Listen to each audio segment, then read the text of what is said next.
Hello parents, मैं हूँ प्राची और मेरे किड ग्रो चैनल में आज आपका स्वागत है। तो सबसे पहले जो आज हम टॉपिक पे डिस्कशन करेंगे वो है बेबी क्लीनिंग। बेसिकली बेबी के जो अलग अलग ऑर्गन पार्ट्स होते हैं उनकी हम क्लीनिंग कैसे करें। ये बहुत बड़ा कंसर्न रहता है जब हमारे छोटा बेबी होता है तो कि हम उसकी नोज़ कैसे क्लीन करें, माउथ क्लीन, ईयर, आइज़, इन सब का बहुत बड़ा कंसर्न रहता है। तो आज हम जो डिस्कशन करेंगे वो इन्हीं सब चीज़ों के बारे में करेंगे कि हमें बेबी की क्लीनिंग कैसे करनी है। सबसे पहले जब हम बेबी की किसी भी पार्ट की क्लीनिंग कर रहे हैं तो हमें अपने हैंड वॉश करनी है सोप से। फिर आप चाहे तो स्टेरिलाइज़ भी कर सकते हैं क्योंकि आजकल कोविड का बहुत प्रकोप चल रहा है, तो हमेशा ध्यान रखें कि आप उसको स्टेरिलाइज़ भी कर लें। फिर क्लीन हैंड से ही बेबी की क्लीनिंग करनी है और हमेशा ध्यान रखना है जब भी आप किसी भी पार्ट की क्लीनिंग कर रहे हैं तो बेबी अगर हैप्पी है तो आप क्लीनिंग करें। अदरवाइज़ क्या होगा कि आप आज ज़बरदस्ती करके कर भी दें क्लीनिंग, पर नेक्स्ट टाइम से बेबी को इतना डर लगेगा या कुछ भी उसको हेजिटेशन होगी तो वो नहीं करवाएगा, फिर आपको प्रॉब्लम होगी। तो हमेशा जब आपका बेबी हैप्पी मोड में है तब आप उसकी क्लीनिंग करें। तो अब जैसे हम अलग अलग पार्ट्स की बात करते हैं या फिर ऑर्गन्स की बात करते हैं अपने, तो सबसे पहले आता है टंग। तो हम टंग क्लीनिंग कैसे करें।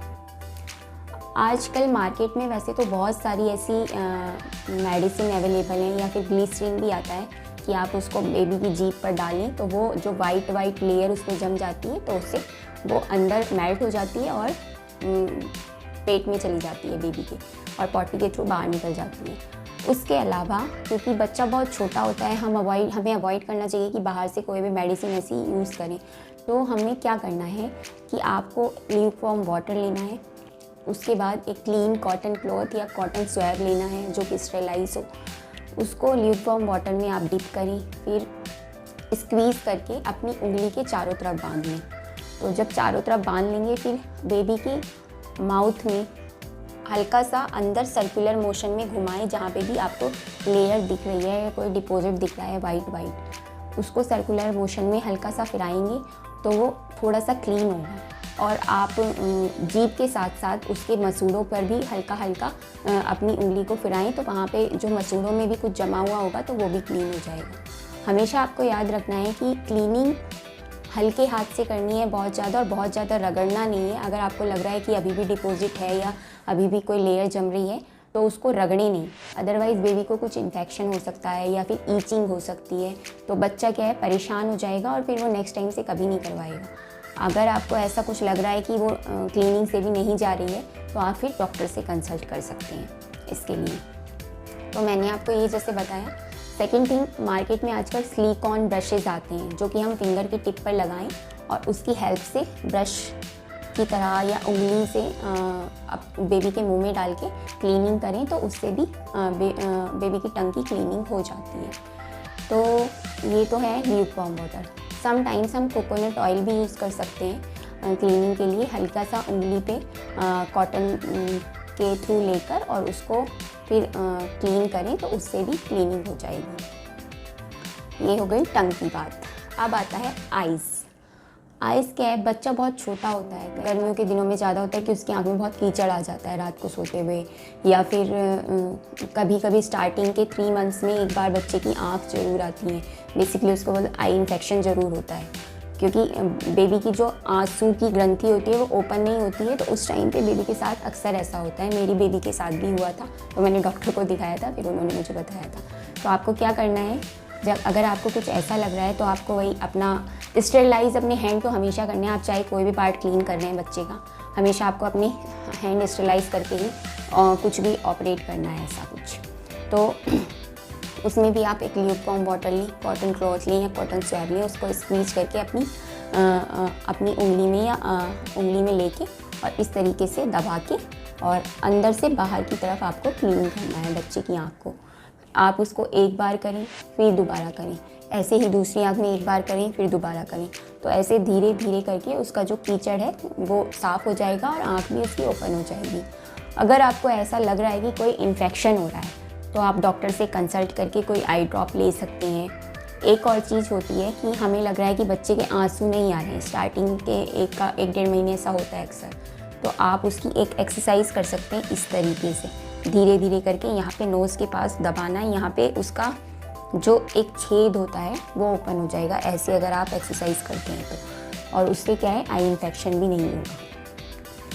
तो आप आई क्लीन भी इस तरीके से कर सकते हैं। और जब भी आपको इन्फेक्शन होता है अगर बेबी को, तो आप जब भी उसकी आँख में दवाई डालें हमेशा उससे पहले आइज़ को क्लीन करें फिर ही दवाई डालें, अदरवाइज़ क्या इन्फेक्शन ज़्यादा बढ़ेगा।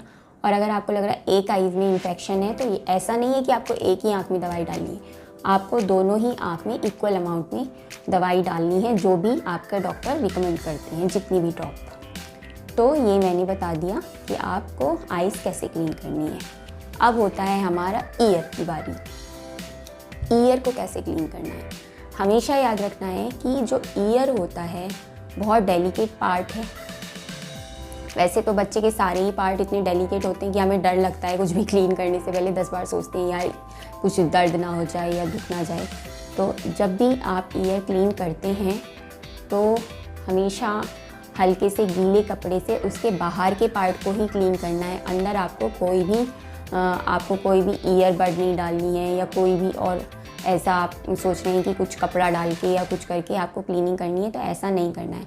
आपको जो ईयर का बाहर वाला पार्ट होता है वो हल्के गीले कपड़े से उंगली की हेल्प से आप क्लीन कर सकते हैं। और उसके कान के अंदर कभी कभी आपको वैक्स दिखेगा, तो वो नेचुरल होता है। वो क्या है, जो बाहर की डस्ट जाती है उससे प्रोटेक्ट करता है बेबी के ईयर को। तो आपको अगर बाहर दिख रहा है तो आप बाहर से हल्का सा निकाल सकते हैं, बट बहुत अंदर उसके कोई भी ईयरबड या कोई भी सीक वगैरह ना डालें, अदरवाइज़ आपको पता भी नहीं चलेगा कि अंदर कहाँ तक चला गया है आपका ईयरबड, और फिर बेबी को इन्फेक्शन हो सकता है या फिर उसका जो छेद है बहुत छोटा होता है। तो इस सब चीज़ को अवॉइड करना है आप जब भी क्लीनिंग करें। और कोई तेल नहीं डालना है कि हाँ हम तेल डाल के कान की सफाई कर रहे हैं, ऐसा कुछ नहीं करना है। ये जो ईयर वैक्स होती है वो एक प्रोटेक्टिंग लेयर होती है जो कि सभी के कानों में रिलीज़ होता है और बाहर की डस्ट से ईयर को प्रोटेक्ट करता है। तो हमें वो वैक्स रिमूव नहीं करना है अंदर कान के अंदर डाल के। अगर बाहर आपको दिख रहा है तो आप हल्के कपड़े से उसको साफ़ कर सकते हैं। आप ऐसा जब भी आप बच्चे को नहला रहे हैं उसके बाद क्लीन कर सकते हैं। डेली आपको एक बार करना चाहिए, क्योंकि कान के पीछे भी कई बार दूध पीते हुए जम जाता है या पीछे चला जाता है। तो आप जब भी बच्चे को नहलाएं उसके बाद कान के पीछे, कान के बाहर, ऊपर की तरफ आप क्लीन कर सकते हैं। ये हो गया ईयर की क्लीनिंग।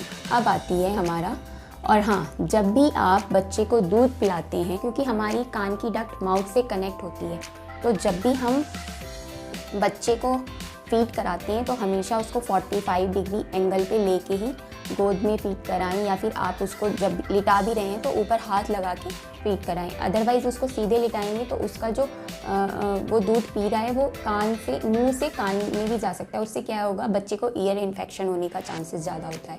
तो आपको हमेशा ध्यान रखना है कि बच्चे को फीड कराएं तो उसका जो एंगल है वो थोड़ा ऊपर की ओर हो, ना कि फ्लैट हो। ये आपको हमेशा ध्यान रखना है। अब बात आती है हमारा नोज़ क्लीनिंग की। नोज़ क्लीनिंग में क्या होता है, बच्चों में बहुत ज़्यादा सीज़न चेंज हो रहा है या फिर सर्दियों का दिन है, या आपने बहुत कुछ ठंडा खिला दिया है बच्चे की मदर ने कुछ ऐसा ठंडा खाया है तो बच्चे को नोज़ में ब्लॉकिंग होने लगी है या कोई भी प्रॉब्लम होने लगी है, रनी नोज़ हो रही है। तो बहुत सारे कारण होते हैं नोज़ ब्लॉकिंग के। तो उस टाइम पे हमें क्लीनिंग की ज़रूरत पड़ती है, या फिर कंजेशन फील होता है बेबीज़ में, तो हम बच्चे की नोज़ हमें क्लीन करनी चाहिए। मार्केट में बहुत सारे सिलिकॉन एस्पायरेटर हैं, सिरिंजेस हैं, जिनको यूज़ करते हैं लोग नोज़ क्लीन करने के लिए, बट मैंने कभी यूज़ नहीं की है। मुझे उससे डर लगता था कि बच्चे को कुछ लग ना जाए, या बच्चा कई बार इरिटेट हो जाता है, आप उसकी नाक में कुछ डालेंगे, तो वो अवॉइड करना चाहिए। तो मैं हमेशा क्या करती थी कि जब कुछ भी ऐसा कंजेशन हुआ या रनी नोज़ हो रही है, तो फर्स्ट ऑफ ऑल आप उसको सरसों के तेल से, ल्यूकवार्म सरसों का तेल करके उसके सर की और पैरों के तलवों की मालिश करें रात को सोने से पहले। तो क्या है, उसको बहुत रिलीफ मिलता है ऐसे रनी नोज़ में या कोल्ड में। फिर होता है कि आप क्लीन कैसे करें। क्लीनिंग की बात आती है तो हमें बच्चे के किसी भी ऑर्गन में, अंदर नाक के अंदर या कान के अंदर, किसी भी ऑर्गन के अंदर बहुत अंदर कुछ नहीं डालना है। आपको हमेशा गीला कपड़ा करना है ल्यूकवार्म वाटर से, और उसके नाक के चारों तरफ हल्का हल्का साफ़ करके फिराना है इस तरीके से। और अगर आपको ऐसा लग रहा है कि उसकी नोज़ में कंजेशन हो रहा है या रनी हो रही है, तो आप जब भी बेबी को बात कराते हैं तो आप हमेशा ल्यूक वार्म वाटर से ही कराते हैं। 1 साल तक बच्चे को ल्यूक वार्म वाटर से ही बात कराते हैं। तो उस टाइम पे जो बच्चे की नोज़ का म्यूकस है वो थोड़ा मेल्ट हो जाता है, तो आप हल्के से दबा के नाक को प्रेस करके उसको बाहर की तरफ करेंगे तो वो निकल जाता है। उसमें ये नहीं कि वो बहुत ज़्यादा अंदर ही रहेगा।